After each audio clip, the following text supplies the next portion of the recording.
Bonjour, je vous présente le tutoriel sur les fractions. Nous verrons dans ce tutoriel addition de fractions, soustraction de fractions et multiplication de fractions. Et dans un autre tutoriel, nous verrons la division de fractions.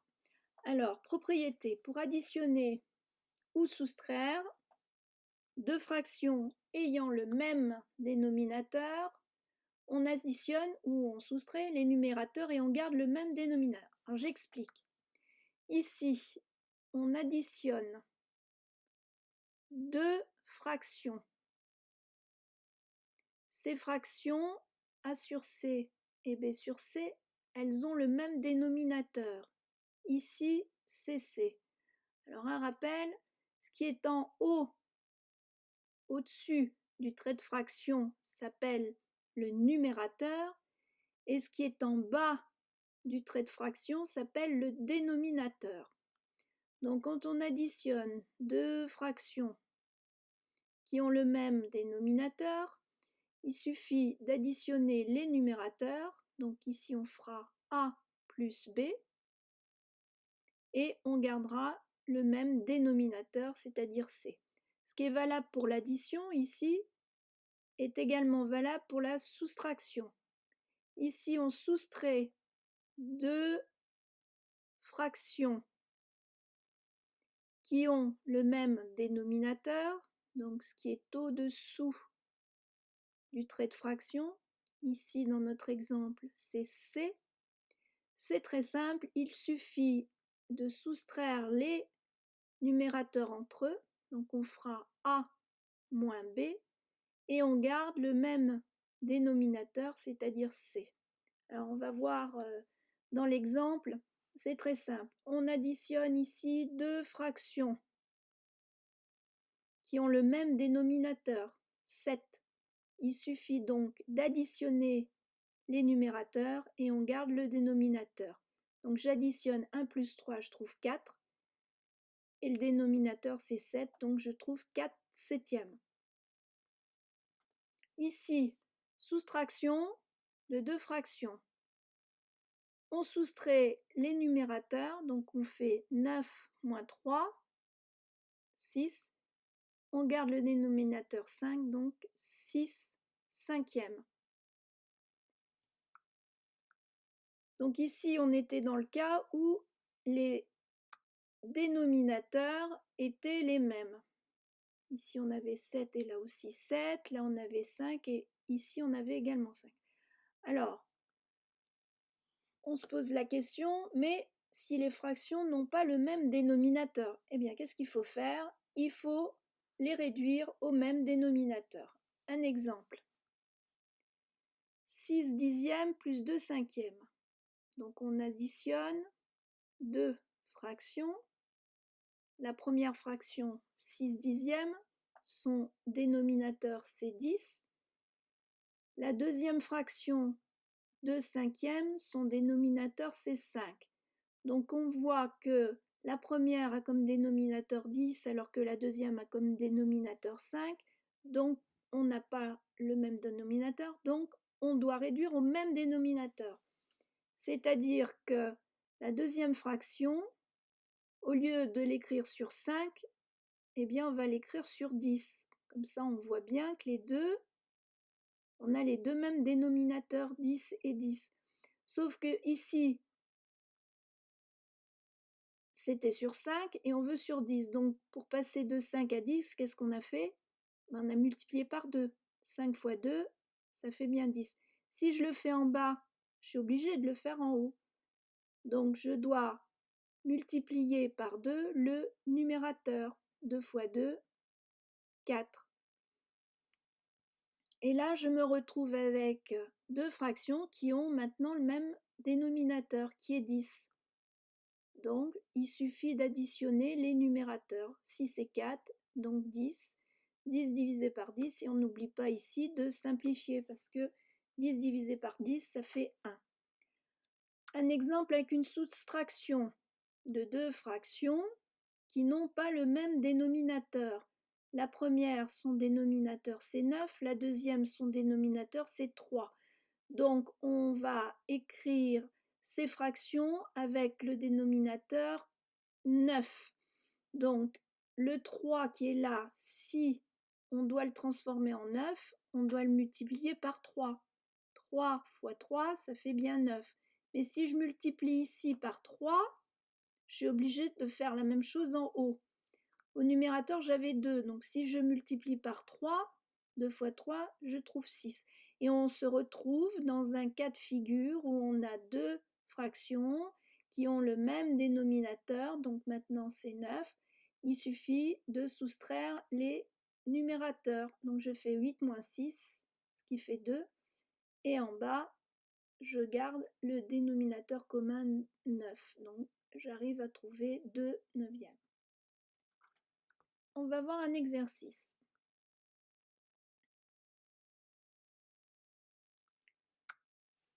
Les 3/5 des élèves de 4e jouent à Brawl Stars. On veut savoir le pourcentage d'élèves qui jouent à Brawl Stars. Pourcentage, ça veut dire pour 100, par 100. Alors on traduit 3/5 en pourcentage. 3/5. Si on le transforme en pourcentage, comment on passe de 5 à 100? Donc il faut faire la même chose au numérateur. Donc on trouve 60 sur 100, c'est-à-dire 60 par 100, 60%. Donc 60% des élèves jouent à Brawl Stars. Donc le 5, on a multiplié par 20 pour avoir 100. Si on multiplie en bas par 20, on est obligé de multiplier le haut aussi par 20. Donc 3 fois 20, on trouve 60. Multiplication de fractions.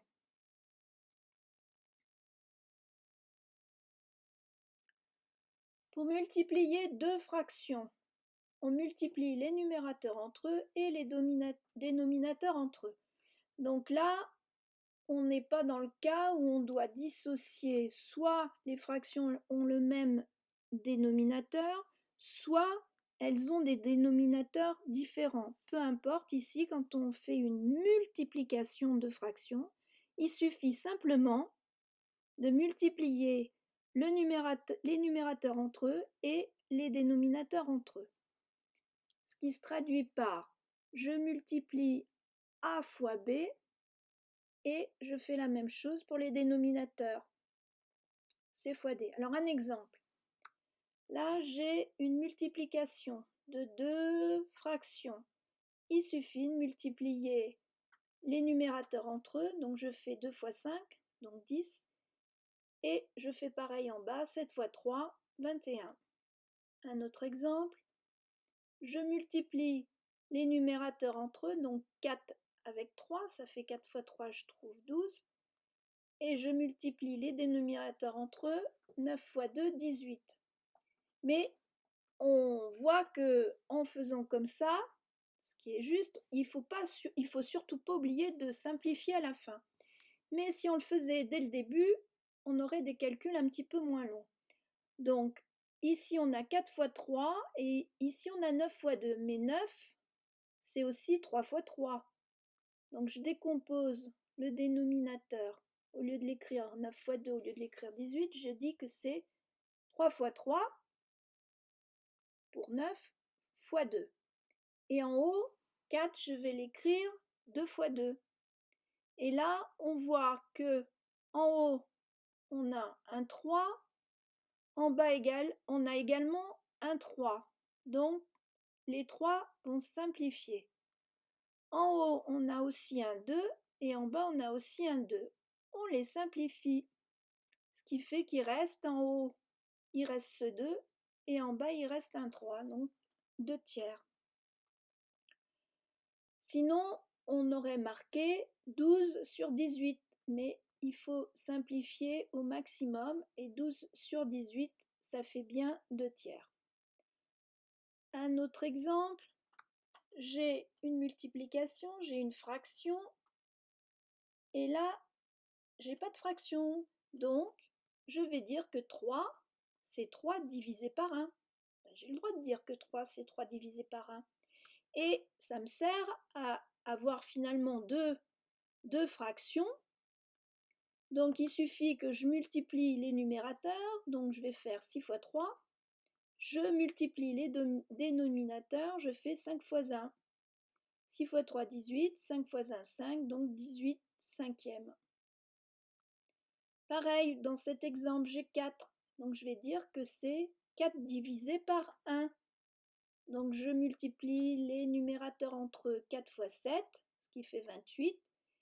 Et je multiplie les dénominateurs entre eux. 1 fois 5, 1 fois 15, donc 15. Donc, je trouve 28 quinzièmes. Un problème.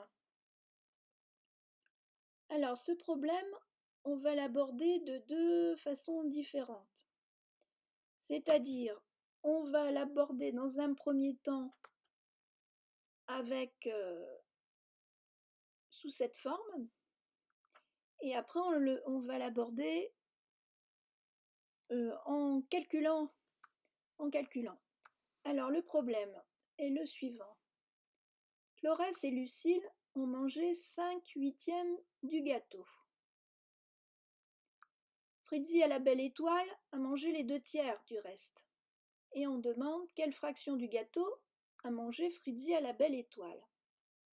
Alors première méthode, donc, on a représenté un gâteau, ici en bleu, et comme Clorès et Lucille ont mangé 5/8 du gâteau, j'ai divisé le gâteau en 8 parts.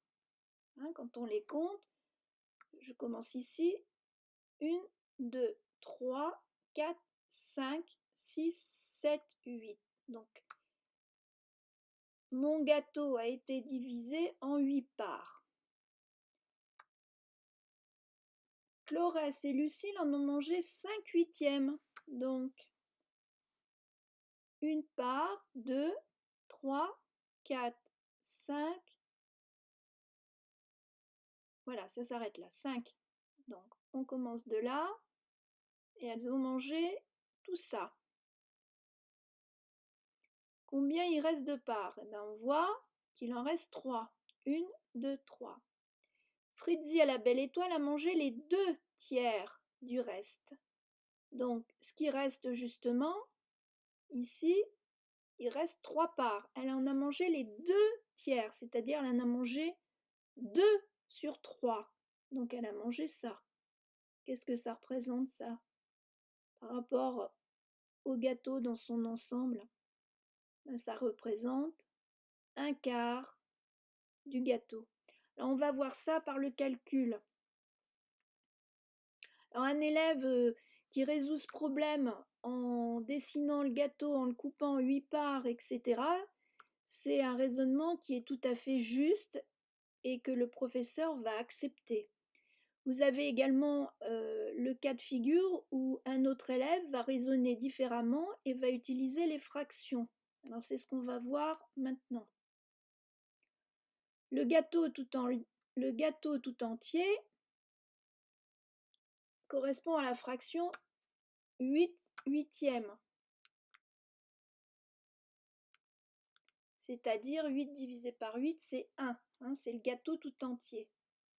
Donc, hop, j'ai besoin un peu de mon énoncé. Donc, Clorès et Lucille, elles mangent 5/8. 5/8 du gâteau. Donc, le gâteau tout entier, on a dit, c'est 8 sur 8, c'est-à-dire 1, moins 5/8, c'est ce qu'a mangé Clorès et Lucille. Je mets tout sur le même dénominateur. Là, j'ai 1, donc je veux l'écrire sur 8. Donc, j'écris 8 divisé par 8, c'est 1. Moins 5/8, j'ai deux fractions. Je soustrais les numérateurs entre eux, donc je fais 8 moins 5, ce qui fait 3, et je garde mon dénominateur 8. Donc, il reste 3/8 du gâteau après que Clorès et Lucille en aient mangé. On vous dit après, dans l'énoncé, Fritzi à la belle étoile a mangé les 2/3 du reste. C'est-à-dire, elle a mangé les 2/3 de 3/8. Les 2/3 de 3/8. En maths, le 2, ça se traduit par une multiplication. Donc ici, on multiplie les numérateurs, donc on fait 2 fois 3, ce qui fait 6, et on multiplie les dénominateurs, 3 fois 8, 24. Mais c'est comme ce que je vous ai dit précédemment, moi je préfère simplifier le plus tôt possible. Donc ici au numérateur on a 2 et ici on a 8, mais 8 c'est 2 fois 4. Au numérateur on a 3 et au dénominateur on a 3. Donc ce 3 là va se simplifier avec ce 3. Donc il reste 2 divisé par 8.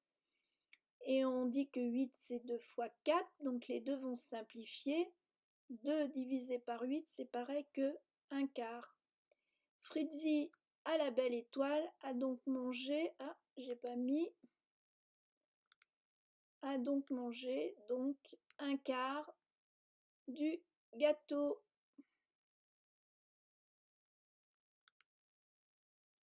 Voilà, il manque 1/4 ici qu'il faudrait marquer. Voilà. Merci de votre écoute et puis je vous dis à une prochaine fois. Au revoir.